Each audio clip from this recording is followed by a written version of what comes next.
happening in Kogi State, and I'm being joined tonight by the Social Democratic Party candidate in Kogi State, Mr. Murtala Ajaka, who joins us live here in our Abuja studio. Thank you so much, Mr. Ajaka, for your time tonight.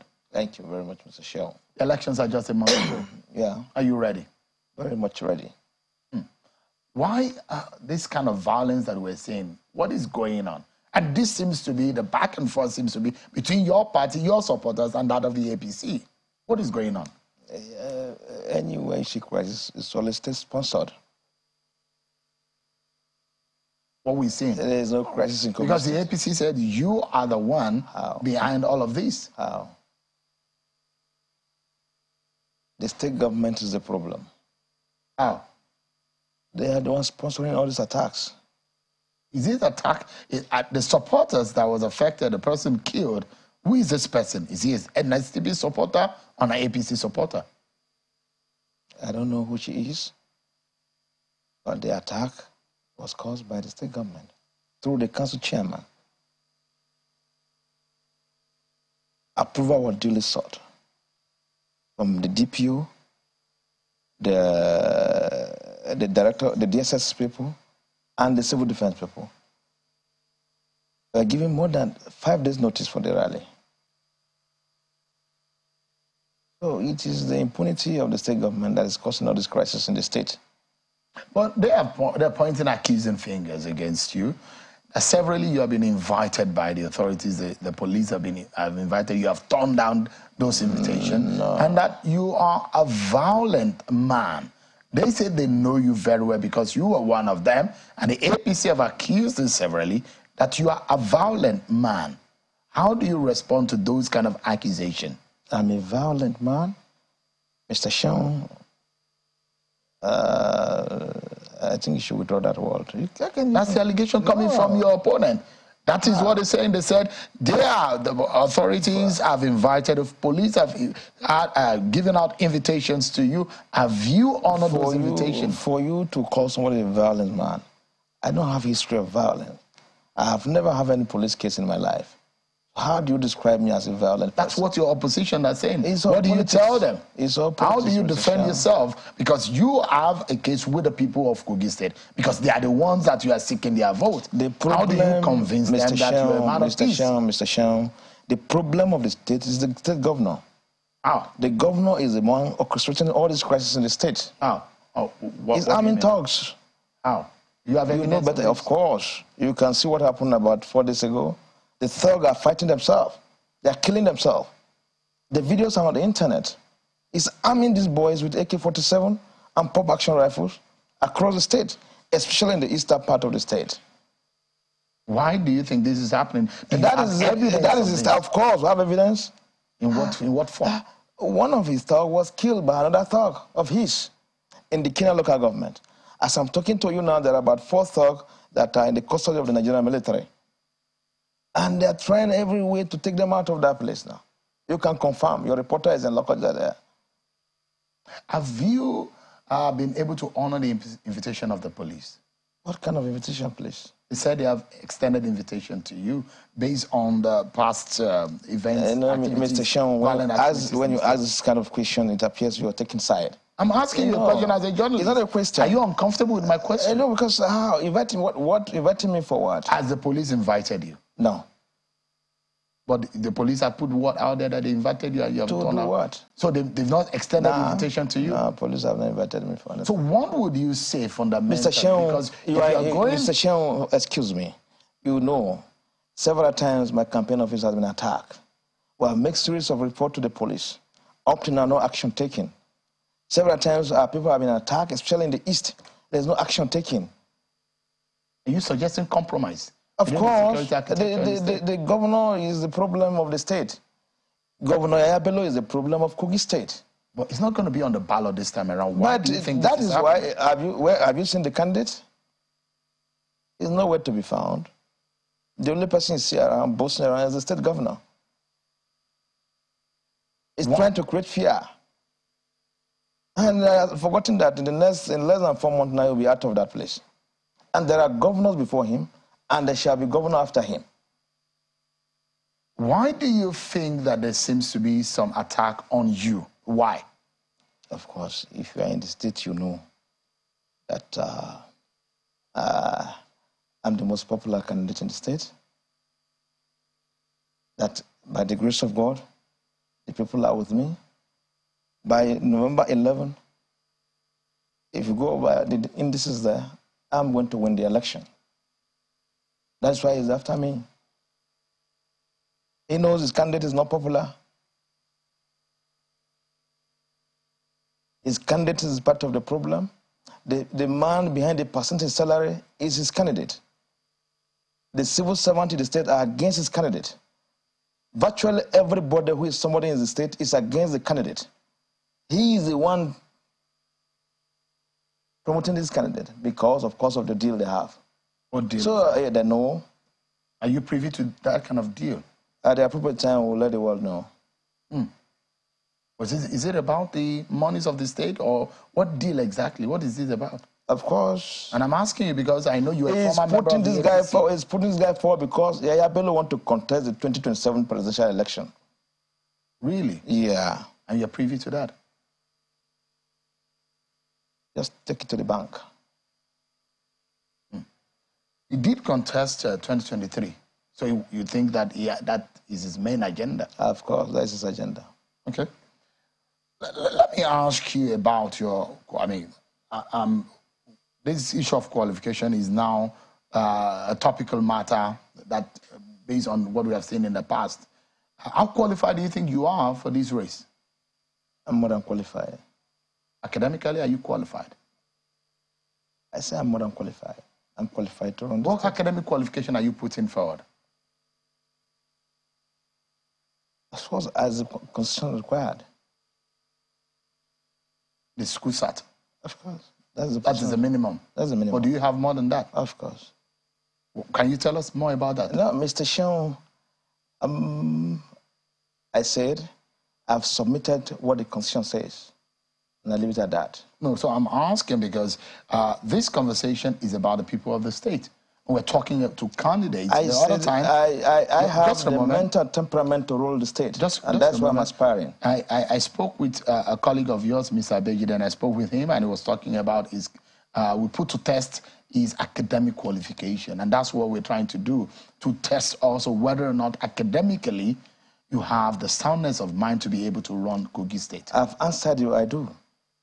So beyond having school certificate, do you think that that basic, that minimum requirement is what is needed to run Kogi State at the moment? It's not a school certificate. I have more than a school certificate. Can you tell us more about it? That's not what I'm here for. I have a degree. It's part of what I have my first degree in public administration. But of course, the constitution says the minimum requirement. And you know this country, I have to submit the one that I know nobody can call and change anything there.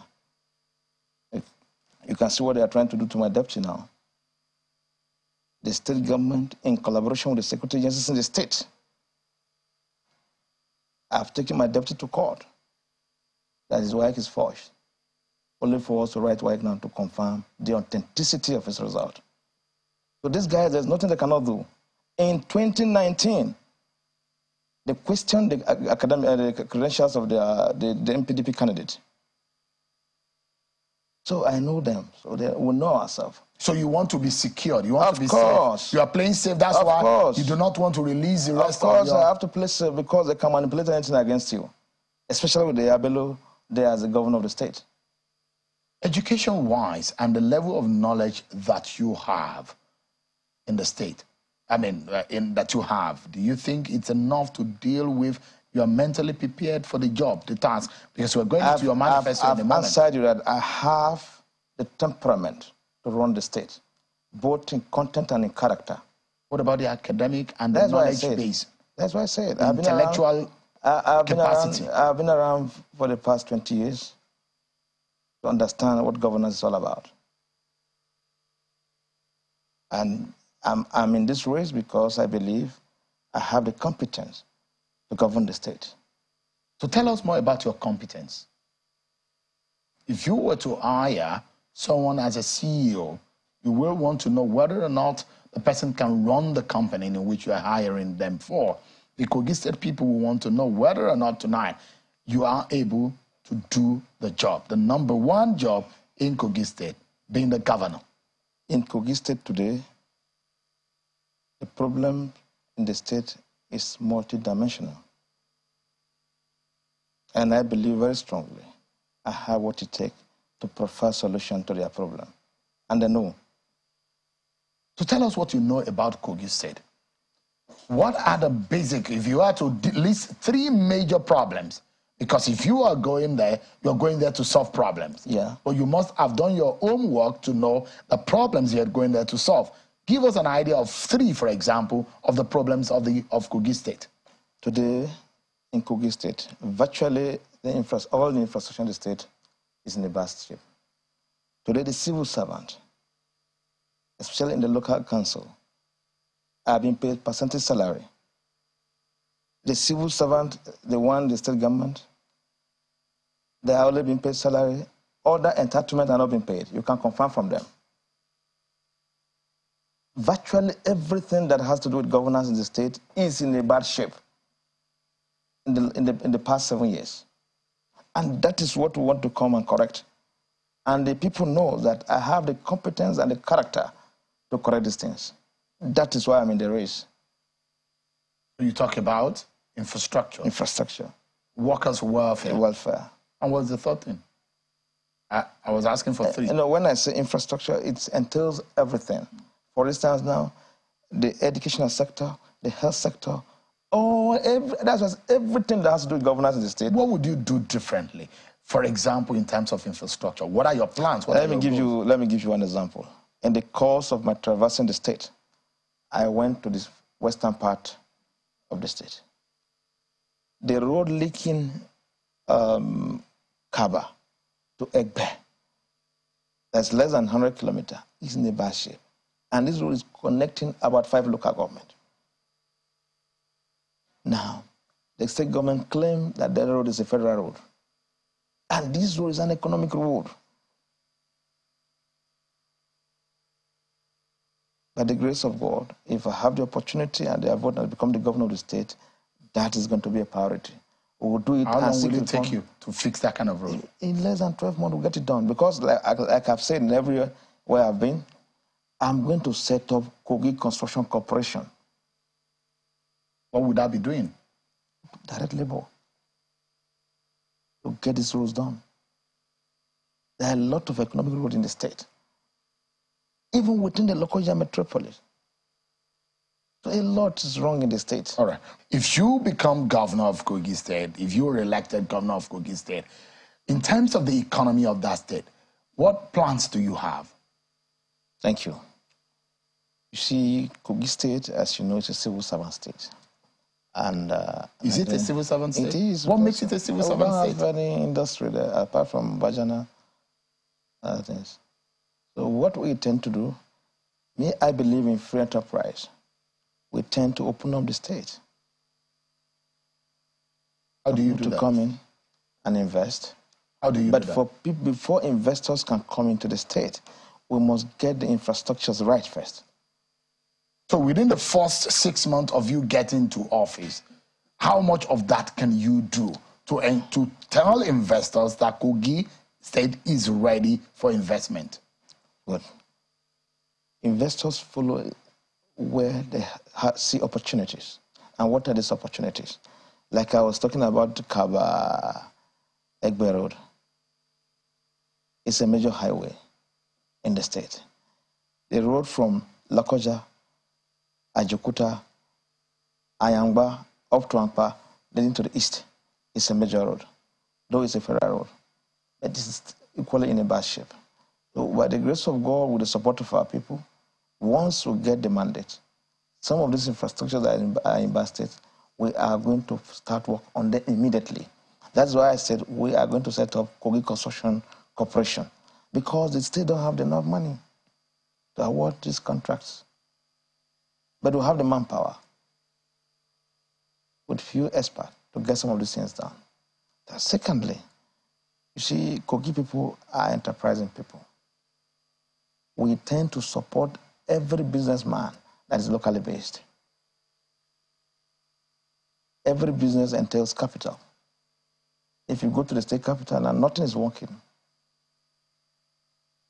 because the businessmen there depend on the civil servant to patronize them.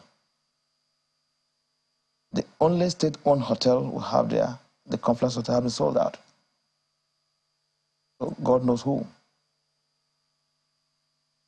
So we intend to invest in the state.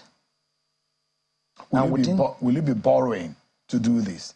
Does the state have, based on the knowledge of the economy of the state that you have, and the capacity or the income that is presently being generated by the state, do you think that the state have the capacity, monetary-wise, to be able to do these things that they say, or will you be looking at getting loans? No, we're not going to borrow.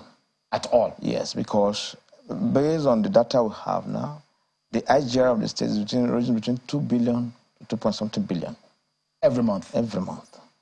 And with the increase on FAC allocation now, that is enough to take care of salary. You see, this is about sincerity of purpose. If I can have a stable 2-3 billion every month, and I have the equipment, of course, within 24 months, I should be able to have no less than 300-kilometer road. In the state? In the state. With an estimation of how much for a kilometer? What is your estimation? Our terrain is not that bad. Almost the same thing with Abuja. The standard, a kilometer of road is not supposed to be more than 200 million naira. Abuja standard. But of course, you know, the awarding contract now, they'll tell you is about 500 million. And you will not get value for the money. So what we intend to do is to open up the state, fix the infrastructure, get the civil servant going, back to work, because most of the primary school in the state now have closed shop. You can go and verify this. Virtually all the primary schools in the state have closed shop. Virtually all the local government secretaries across the state have closed shop. The chairman cannot take care of themselves. How can I talk of their people again? That's why I keep saying a lot is bad in the state. As we are talking now, there's a case between the state government and the EFCC.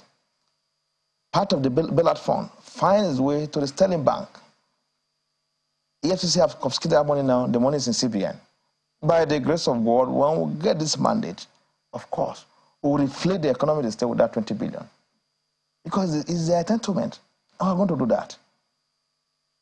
Let me take you to the issue of security. It's a major issue in Kogi State. And Kogi State is bordered by at least 6 other states. And we don't, it sounds like, one sounds like a broken record talking about the potential, the natural resource in that state. Kogi State alone, with all the natural resources, has perhaps more natural resources than some countries on the continent. So a lot of people believe that that state has a lot of potential to be able to become, in fact, one of the richest states in Nigeria. And there is a train corridor that links Kogi and Ajakuta and Wari. I mean, these are windows and corridors that can bring more revenue for this. But there are fears of insecurity also on one part. On your own, as a governor, should you be elected, what would you do to fix insecurity in the state? And the vulnerability in terms of the borders. Yeah, the insecurity in the state is caused by the state government. You keep saying this. Yes. All these guys that are committing this crime are the government boys. Look, like Abacha used to say, once you hear consistently banditry in a particular sport, the government is aware of it. If you go to Kogi State today, most of these boys carrying arms in the name of vigilante, in the name of party boys, are loyal to the state government. They commit offense with impunity. So what would you do? Even the commissioner of police is helpless. You see, we have been having an issue with this before. With all due respect to the person of the CP of the state, he's a very, very upright man.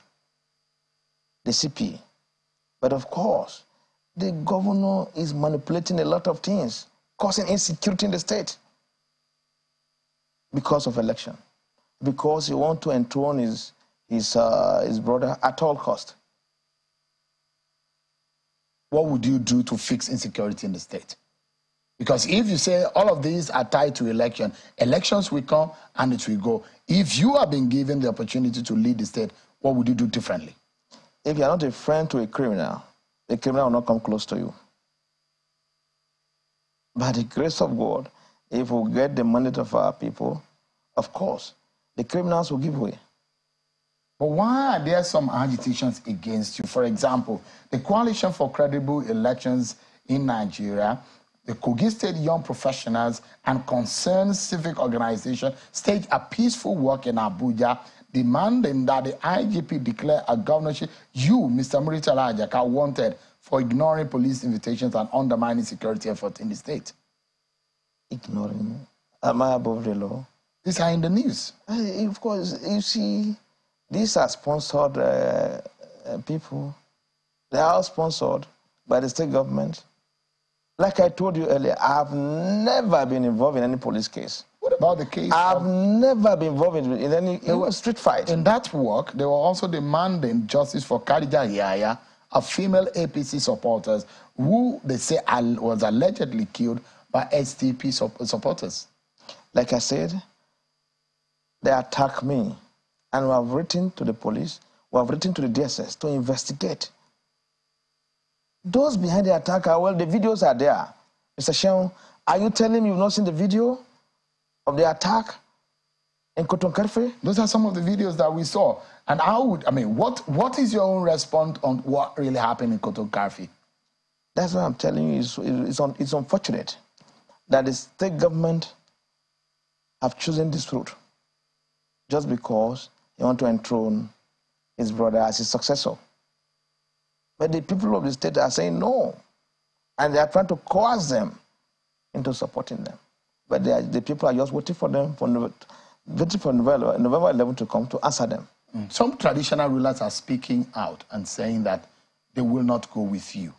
Are they which traditional ruler? I mean, you understand better your terrain. I may not be able to mention, mention their traditional titles. Mention them. Just a moment, just in as a candidate of in this race from Kogi East, and you have said that you're going to join forces to fight a common enemy. And you've seen some of the reactions coming. Who are these? The common enemy is the state governor. Bello is a common enemy to the state. A personal grouse against the governor.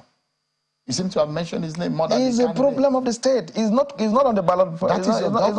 He's not contesting. That is your governor. Of course. That was your leader when you were in the APC. Of course, he's the governor, but he's not behaving as a leader. A leader that wants to kill his subject. Is a leader angry with him that is referring to his subject as antelope? Is that a leader?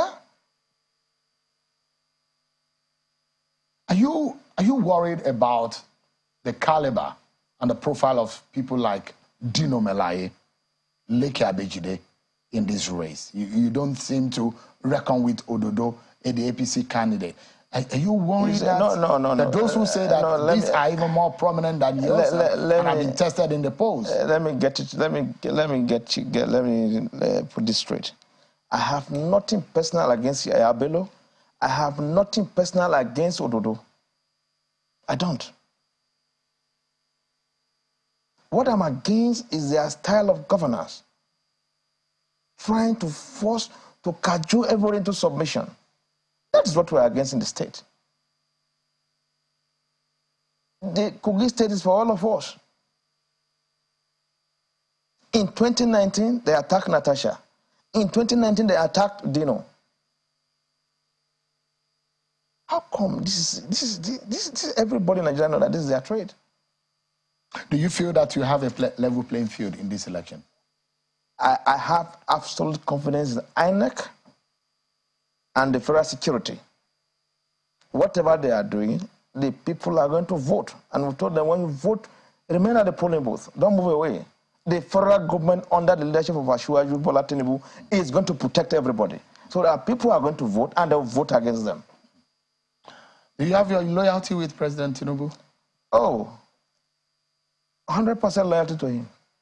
And I'm a product of his school of thought. We were all together.